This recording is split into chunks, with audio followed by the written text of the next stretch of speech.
Lecture 1 में limited liability partnership हमने complete किया था। अब मैं दूसरे चैप्टर की तरफ बढ़ता हूँ। जो लेक्चर 1 नहीं देखा है तो देख लेना, उसमें आपको एलएलपी का सारा थियरी रिवीजन हो जाएगा। ठीक है, एग्जाम से पहले 4 दिन बाद एग्जाम है तो अच्छे से एक बार देख लेना।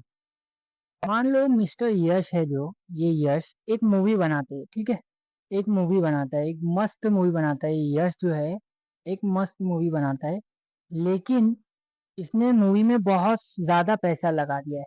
पैसा बहुत ज्यादा लगा दिया, अपना पर्सनल पैसे भी लगा दिया है। अब मूवी अच्छी है, इसको लग रहा है कि मूवी तो बहुत अच्छी है, हिट भी होगी, ऊपर भी जाएगी मूवी, हिट भी होगी, अच्छी भी जाएगी। लेकिन गलती से अगर टिकट वगैरह नहीं सोल्ड हुए, टिकट नहीं बिके, तो इसका जो है दिवाला निकल जाएगा, इसको बहुत बड़ा लॉस होगा, इसको बहुत बड़ा लॉस होगा। ठीक है, तो ये क्या करता है, ये एडी के पास जाता है। ये है एडी, जो कि एडी डिस्ट्रीब्यूशन कंपनी के मालिक हैं। ठीक है, एडी डिस्ट्रीब्यूशन कंपनी का मालिक है एडी, तो इसके पास जाता है और ये डिस्ट्रीब्यूटर बोलता है कि तुम टेंशन मत लो, अगर पब्लिक टिकट नहीं लेती है तो कुछ टिकट जो है मैं ले लूंगा। ठीक है, एडी क्या बोलता है, अगर पब्लिक टिकट नहीं लेती है तो कुछ टिकट जो है मैं ले लूंगा। ठीक है, अब अगर इसने खरीद लिया तो प्रोड्यूसर को एक थोड़ा रिलीफ मिल गया, थोड़ी गारंटी मिल गई कि मेरा थोड़ा लॉस जो है रिकवर हो जाएगा, या तो क्या पता लॉस ही ना हो, है ना। तो इसी कॉन्सेप्ट को बोलते हैं अंडर राइटिंग। इसी कॉन्सेप्ट को बोलते हैं under writing of shares and debentures. ठीक है, थोड़ा बेसिक क्लियर हुआ, अभी आगे बढ़ता हूँ। अंडर राइटिंग का क्या मतलब होता है, अंडर राइटिंग का मतलब होता है कि कंपनी को गारंटी देना कि कुछ शेयर हम ले लेंगे। ठीक है, जो अंडर राइटर होता है वो कंपनी को गारंटी देता है कि हम कुछ शेयर तुम्हारे ले लेंगे, अगर पब्लिक ने सब्सक्राइब नहीं किया तो। ठीक है, हम ले लेंगे। अभी एग्जाम्पल देखो कि कंपनी ने 1 लाख शेयर जो है इशू किए, पब्लिक इशू आया, उसने 1 लाख शेयर इशू किए, 1 लाख शेयर इशू किए, पब्लिक ने सिर्फ 80,000 शेयर बाय किए। अब ये जो 20,000 बचे, 20,000 का क्या होगा, बाकी के 20,000 जो है वो अंडर राइटर परचेज कर लेगा। जैसे हमने देखा कि अगर पब्लिक मूवी के टिकट नहीं ले रही है तो जो एडी डिस्ट्रीब्यूटर था बाकी के टिकट वो ले ले रहा। वैसे ही यहाँ पर अगर पूरे शेयर जो है सब्सक्राइब नहीं हुए, पब्लिक ने नहीं लिए, तो जो बचे हुए हैं वो अंडर राइटर ले लेगा। Simply underwriter buys unsold shares. ठीक है, अब अंडर राइटिंग क्यों जरूरी है, अंडर राइटिंग क्यों जरूरी है, देखो जब कंपनी ना आईपीओ लाती है, आईपीओ इनिशियल पब्लिक ऑफरिंग मालूम है आपको, जब कंपनी पहली बार शेयर मार्केट में लिस्ट होती है, पब्लिक से पैसा रेज करती है, आईपीओ लाती है। ठीक है, तो तब गारंटी नहीं होती है कि सारे शेयर बिकेंगे, कोई गारंटी नहीं होती है कि सारे जो शेयर्स है वो बिकेंगे। तो अगर मिनिमम सब्सक्रिप्शन नहीं मिला, जो सेबी है उसने कुछ रूल सेट किया है कि मिनिमम इतने शेयर जो है सब्सक्राइब होना चाहिए, तब वो आईपीओ जो है सक्सेसफुल माना जाएगा, वरना पब्लिक का पैसा वापस देना पड़ेगा और आईपीओ नहीं सक्सेसफुल होगा, है ना। तो अब मिनिमम जो ये जो मिनिमम शेयर है ये होंगे या नहीं होंगे इसकी कोई गारंटी नहीं है ना। इसलिए कंपनी जो है वो एक अंडर राइटर अपॉइंट करती है, ये जो रहा, कंपनी एक अंडर राइटर अपॉइंट करती है। ठीक है, ये क्या करता है, ये कंपनी को सेफ्टी देता है कि अगर शेयर्स नहीं बिके तो कुछ परसेंट जो शेयर्स है मैं उसकी गारंटी देता हूँ कि मैं वो ले लूंगा। ठीक है, इससे क्या होगा, तो ये जो मिनिमम सब्सक्रिप्शन का क्राइटेरिया है ये फुलफिल हो जाएगा और आईपीओ भी सक्सेसफुल हो जाएगा। ठीक है, अब उतना समझ में आया होगा। तो शायद मैं जैसे when a company brings IPO or public issue, there is no guarantee that all shares will be sold. If less than 90% subscription is received, the company may have to return money to public. Company को पैसा public को वापस देना पड़ेगा। So company use underwriter to ensure minimum subscription की इतना subscribe हो जाए, इसीलिए वो अंडर राइटर को जो है अपॉइंट करती है। अब अंडर राइटर कौन होता है, अ पर्सन और institution who guarantee subscription of a share और डिवेंचर। अंडर राइटर एक ऐसा पर्सन होता है जो कंपनी को सब्सक्रिप्शन की गारंटी देता है कि कुछ परसेंट हम ले लेंगे। अंडर राइटर कौन होता है, बैंक हो सकती है, इंश्योरेंस कंपनी हो सकती है, या फाइनेंशियल इंस्टीट्यूशन हो सकता है, या इन्वेस्टमेंट कंपनी हो सकती है, जैसे एलआईसी हो गई, सेबिसी हो गई, एसबीआई कैपिटल मार्केट्स हो गया, ये सारे जो है अंडर राइटर है। ये कंपनी के जो शेयर्स है थोड़े बाय कर लेते हैं, उनको थोड़ी गारंटी दे देते हैं। एक अंडर राइटर जो है वो सेबी से अप्रूव्ड होना चाहिए। कोई भी उठ के अंडरराइटर नहीं बनेगा, सेबी से उसको पूरा अप्रूवल लेना पड़ेगा, तब जाकर वो अंडरराइटर बनेगा। तो अंडरराइटर समझ में आया। अंडरराइटर जो है सेबी अप्रूव्ड होना चाहिए। वैसे ही देखो यहाँ पर मैं एक समझाता हूँ, एग्जांपल, रियल एग्जांपल देता हूँ आपको। एक मिनट, ये देखो, ये जो है कंपनी है प्रॉप शेयर टाइटेनिया आईपीओ, इसका आईपीओ आ रहा है, ठीक है। तो यहाँ पर देखो उसके आईपीओ में क्या दिया था, the merchant banker for prop share IPO is Kotak Mahindra capital company limited. Kotak Mahindra capital company manage the IPO process including under writing. तो इस कंपनी का under writer Kotak Mahindra capital company limited बन गया। समझ में आया अभी अंडर राइटर क्या होता है? ठीक है, तो अभी आगे बढ़ता हूँ। फिर आता है under writing commission. Under writing commission, अभी अंडर राइटर जो है वो रिस्क लेता है, अच्छा खासा रिस्क लेता है भाई, कि शेयर्स में परचेस कर रहा हूँ तो फिर उसका रिस्क तो वो ले ही रहा है, तो इसीलिए वो कमीशन तो लेगा ही उस पे। तो कंपनी को वो जो रिस्क ले रहा है, गारंटी दे रहा है, उसके लिए कंपनी को जो ये अंडर राइटर है इसको कमीशन पे करना पड़ता है। ठीक है, कमीशन जो है टोटल इशू अमाउंट, जो टोटल इशू किया है शेयर्स, उस पर मिलता है। पब्लिक खरीदे या नहीं खरीदे, कमीशन जो है टोटल इशू अमाउंट पे करना पड़ेगा। ठीक है, जो कंपनी का आईपीओ है वो फुली सब्सक्राइब्ड हो या ना हो, कमीशन उसको पे करना पड़ेगा अपने को। Commission paid to underwriter for taking risk, commission is paid on total issue amount even if share is fully subscribed by public. मतलब कंपनी ने 100 शेयर इशू किए थे, है ना, उसमें से 20 की गारंटी जो है अंडर राइटर ने लिया हुआ था, ठीक है। अब पब्लिक ने 100 ले लिया, रिस्क खत्म, पब्लिक ने 100 ले लिया, सारे सब्सक्राइब हो गए, तो अब ये 20 लेने की इसको जरूरत नहीं पड़ी, लेकिन कमीशन इसको देंगे। रिस्क तो उसने लिया था ना, नहीं लेती तो काम तो उसने अपना किया ही है ना, तो उसको कमीशन जरूर देंगे। अभी मैक्सिमम अंडर राइटिंग कमीशन क्या होता है, शेयर के केस में 5% इशू साइज का, मतलब इसका जैसे 100 का 5% कितना हुआ, 5 रुपया इतना। और डिबेंचर के केस में 2.5%, 2.5 रुपया, ठीक है। तो ये जो कमीशन है अंडर राइटर को पे करना पड़ेगा। लेकिन कमीशन जो है ना कंपनी के एओए में लिखा होना चाहिए। देखो कंपनी बनाते टाइम दो मेन डॉक्यूमेंट होता है, मेमोरेंडम ऑफ एसोसिएशन और आर्टिकल्स ऑफ एसोसिएशन। तो जो कंपनी का आर्टिकल्स ऑफ एसोसिएशन है उसमें ये चीज मेंशन होना चाहिए कि अगर फ्यूचर में हम अंडर राइटर अपॉइंट करेंगे आईपीओ के टाइम तो उसको कमीशन दे सकते हैं, ऐसा उसमें मेंशन होना चाहिए। ठीक है, उसके खिलाफ काम नहीं कर सकते। फिर प्रोस्पेक्टस है, जो प्रोस्पेक्टस में भी अंडर राइटर का चीजें जारी डिटेल जो है मेंशन होनी चाहिए। जैसे मैंने उधर बताया कोटक महिंद्रा, तो वैसे ही वो प्रोस्पेक्टस जो कंपनी इशू करेगी उसके अंदर की सारी चीजें होनी चाहिए।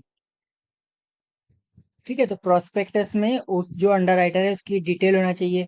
फिर कॉन्ट्रैक्ट की कॉपी जो है रजिस्ट्रार को भी देना चाहिए। जो अंडर राइटर और कंपनी के बीच में कॉन्ट्रैक्ट हुआ है वो रजिस्ट्रार के पास जाना चाहिए कि ये टर्म्स हमारी जो है उस पर एग्री करके हमने कॉन्ट्रैक्ट बनाया है, अंडर राइटर इसी टर्म्स पे एग्री हुआ है, कंपनी ये कमीशन उसको देगी। ठीक है, कमीशन जो है कैश या शेयर्स या डिबेंचर्स में पे कर सकते हैं, तीनों में से किसी भी चीज में, और बाकी जो परसेंटेज है वो यहाँ पर है ही। फिर एक सिंपल छोटा सा मीनिंग आता है कि अंडर राइटर, सब अंडर राइटर एंड ब्रोकर्स। ठीक है, तो अंडर राइटर क्या होता है, पर्सन हु गारंटी सब्सक्रिप्शन, जो बोलता है कि अगर पब्लिक ने शेयर्स पूरे नहीं लिए तो उसमें से थोड़ी की गारंटी मैं लेता हूँ, मैं ले लूंगा। ठीक है, सब अंडर राइटर मतलब, सब अंडर राइटर मतलब जो ये अंडर राइटर है, जैसे ये कोटक था यहाँ पर, है ना, कोटक था, इसने गारंटी लिया कि 20% का मैं रिस्क ले लूंगा। 20% जो है अगर नहीं होते हैं तो उसका जो 20% है, जितने शेयर बचे हैं उसका 20% मैं ले लूंगा। अभी यही अंडर राइटर को सपोर्ट करने के लिए एक सब अंडर राइटर होता है, वो बोलता है कि ये 20% में से मैं भी थोड़ा ले लूंगा। ठीक है, तो ये सब अंडर राइटर जो है person appointed by underwriter to share risk. ठीक है, broker who help share, broker help sell shares but gives no guarantee, इसका कोई लेना देना नहीं इससे, बस शेयर को सेल करना बेचना ये सारे रिलेटेड इसका काम है, वैसा कोई इसका अंडर राइटिंग का काम है नहीं। तो सिंपली देखना, अंडर राइटर जो रिस्क लेता है, ब्रोकर रिस्क नहीं लेता है, सब अंडर राइटर जो अंडर राइटर के अंडर काम करता है। ठीक है, अभी आते हैं टाइप्स ऑफ अंडर राइटिंग। कितने टाइप की अंडर राइटिंग होती है?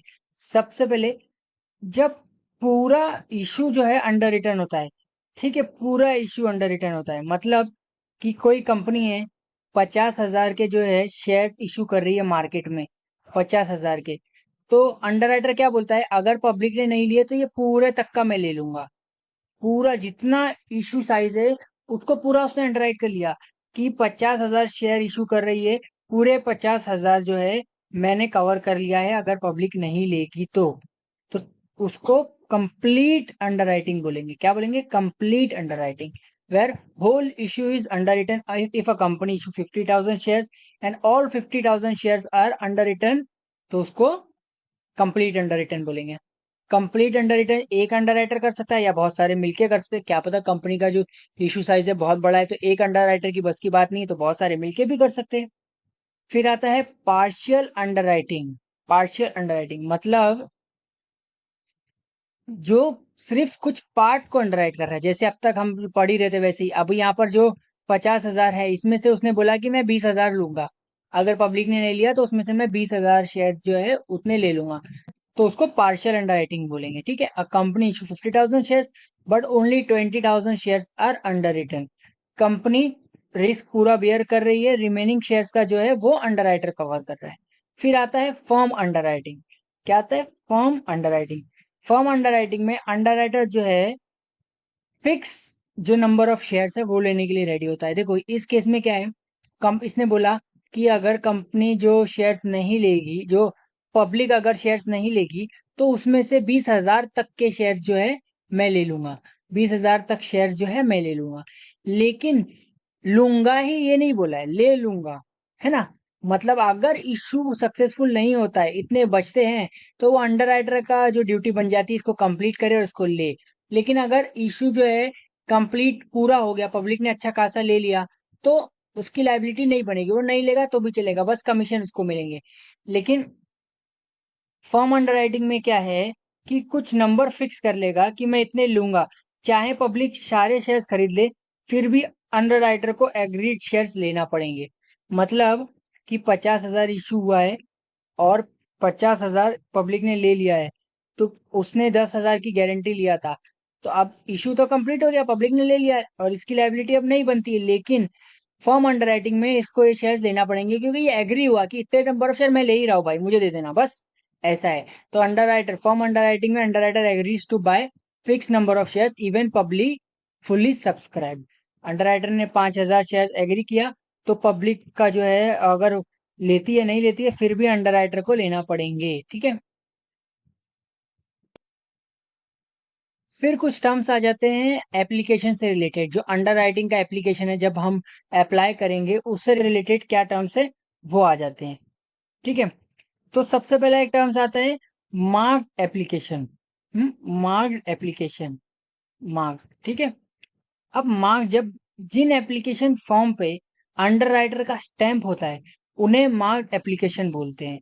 देखो एग्जाम्पल, कंपनी ने 50,000 शेयर्स इशू किए, हाँ, और उसको 80,000 शेयर्स का जो है एप्लीकेशन आया, 80,000 शेयर्स का पब्लिक ने और सबने मिलके जितने टोटल एप्लीकेशन है कंपनी के पास 80,000 शेयर्स के आए। अब इस 80,000 में जो एप्लीकेशन में जिस अंडरराइटर का स्टैंप होगा उसको मार्क्ड एप्लीकेशन बोलेंगे। मतलब वो शेयर्स फलाने जो है अंडरराइटर के हो गए, जैसे कोटक का स्टैंप है तो कोटक के हो गए। ठीक है, अंडरराइटर का स्टैंप हुआ तो उसको ही मिलेगा वो, तो वो उसको लेना पड़ेगा और उसके अंडर आ जाएंगी वो चीजें। ठीक है, तो उसको बोलेंगे marked application. If company, if application form has a stamp of underwriter then it counted for underwriter A. जैसे ए का अगर उस पे स्टैंप है तो सारे जो शेयर है ए के अंडर काउंट हो जाएंगे। ठीक है, फिर आता है अनमार्क्ड एप्लीकेशन जिसमें अंडरराइटर का स्टैंप नहीं है, तो वो जो डिवाइड है सारे अंडरराइटर को बीच अमाउंट, मतलब सारे इक्वल रेशियो में जो उनकी जो लाइबिलिटी है उस रेशियो में बटेंगे। देखो यहाँ पर एग्जांपल से समझाता हूँ कि अगर सारे जो कंपनी में 4 अंडरराइटर थे, चारों ने मिलके बोला हम जो है 40,000 रुपया, सॉरी 40,000 शेयर्स परचेस कर लेंगे। अब इन चार में से जो ये 40,000 हैं इसमें से 10,000 पे ए का मार्क है और 10,000 पे बी का मार्क्ड है, मार्क्ड एप्लीकेशन है ना, और 5,000 पे सी और डी का मार्क है। तो बाकी जो बैलेंस बच रहे हैं 10, 15, 25, बाकी जो 15 बैलेंस बच रहे हैं, इस पे किसी का मार्क नहीं है, किसी का भी मार्क नहीं है। तो ये जो 15,000 एप्लीकेशन है, ये चारों में जो है बराबर रेशियो में बटेंगे, जो इनका लाइबिलिटी रेशियो है इसमें बढ़ जाएंगे, उनके अंडर आ जाएंगे वो। ठीक है, समझ में आया?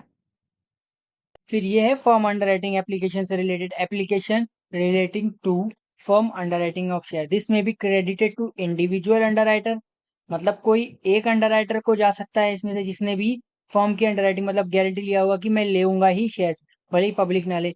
या तो ये अनमार्क्ड एप्लीकेशन में कंसीडर करके तीनों को बराबर हिसाब से रेशियो के बांट दिया जाएगा। ठीक है,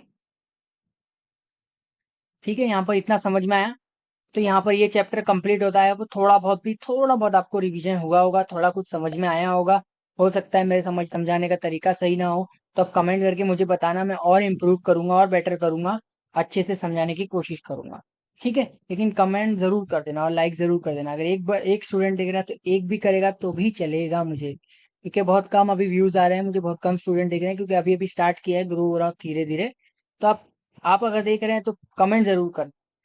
यहाँ पर जो है पूरा चैप्टर एक लाइन में रिवीजन कर लेते हैं। अंडरराइटिंग का मतलब guarantee of subscription, underwriter buys unsubscribe shares, shares का कमीशन कितना है 5%, डिबेंचर्स का 2.5%। अंडरराइटर है जो वो सेबी अप्रूव्ड होना चाहिए। मार्क एप्लीकेशन है उस पर स्टैंप होता है, अनमार्क पे स्टैम्प नहीं होता है। और फर्म अंडरराइटिंग फिक्स परचेस करता है कि इतने शेयर्स मैं लूंगा ही। ब्रोकर जो है वो गारंटी नहीं देता है, जो उसका सिर्फ बाय और सेल का काम रहता है। कंप्लीट अंडरराइटिंग मीन्स पूरा इशू कवर्ड हो गया उसके अंदर, पार्शियल में पूरा इशू कवर्ड नहीं हुआ। फर्म अंडरराइटिंग मतलब एडिशनल लाइबिलिटी, कि जितना उसने कवर की गारंटी लिया है उसके अलावा भी उसने बोला है कि 10,000 शेयर तो मैं परचेस कर ही लूंगा कोई भी रीजन हो, तो इसको फर्म अंडरराइटिंग बोलेंगे। ये ऑब्जेक्टिव्स बेस है, ऑब्जेक्टिव्स के लिए बहुत अच्छे से काम आएगा। ठीक है, आई होप आपको ये चैप्टर समझ में आया होगा, तो ऐसे ही बने रहो। नेक्स्ट चैप्टर भी आने वाला है, वो मैं उसका भी रिवाइज करवाऊंगा।